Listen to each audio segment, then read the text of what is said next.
Hi friends, welcome back to పూణేలో తెలుగు అమ్మాయి. ఎండాకాలం వచ్చిందంటే చాలు అందరి ఇళ్ళల్లో మామిడికాయ పచ్చళ్ళు డిఫరెంట్గా పెడుతూ ఉంటారు కదా. మరి మీ స్టైల్లో మీకు తెలుసు, కానీ నా స్టైల్లో కూడా మీరు వినాలి కదా. నేను ఎలా పెడతానో చూడండి. ఇది సంవత్సరం పాటు అయితే నిల్వ మంచిగా రెడ్గా అలాగే ఉంటుంది.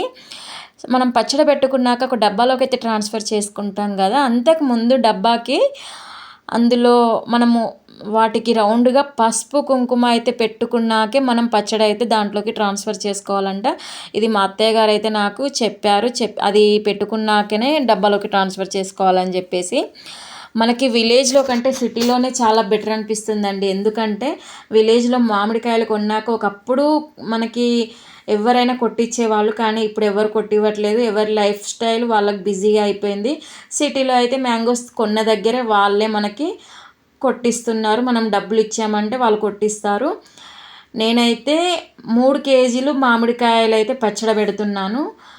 3 కేజీల మామిడికాయలకి ముక్కలకి 300 గ్రామ్స్ చిల్లీ పౌడరు. ఇది నేను 3 మ్యాంగో పౌడర్ అయితే యూజ్ చేస్తున్నాను. సాల్ట్ అయితే 3 పావులు సాల్ట్ అయితే వేసుకున్నాను. అందులోనే ఒక 1/2 కేజీ ఎల్లిపాయలు, పచ్చి ఎల్లిపాయలే వేసుకోవాలండి. ఇదంతా ఒకసారి కలుపుకున్నాక అందులోనే ఒక 1/2 కేజీ వరకు ఆవ పొడి వేసుకోవాలండి.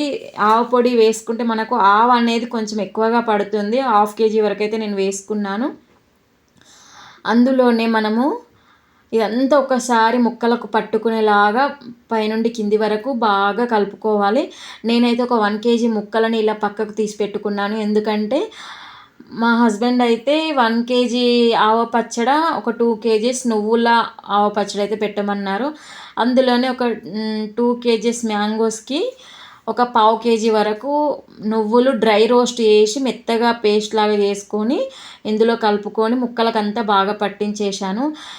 ఈ మ్యాంగో పచ్చడికి పోపు అయితే అందరికీ తెలిసింది. నూనె వేడయ్యాక ఆవాలు, ఎల్లిపాయలు కొంచెం వక్క ముక్కగా దంచి నూనెలో వేసుకొని చిటమటమన్నాక ఒకసారి స్టవ్ ఆఫ్ చేసేసి నూనె అంతా చల్లారబెట్టుకున్నాకే ఈ మామిడికాయ ముక్కలలో నూనె పోసుకొని వక్కలకంతా పట్టుకునేలాగా కింది నుండి పై వరకు మొత్తం కలిపేసుకోవాలి.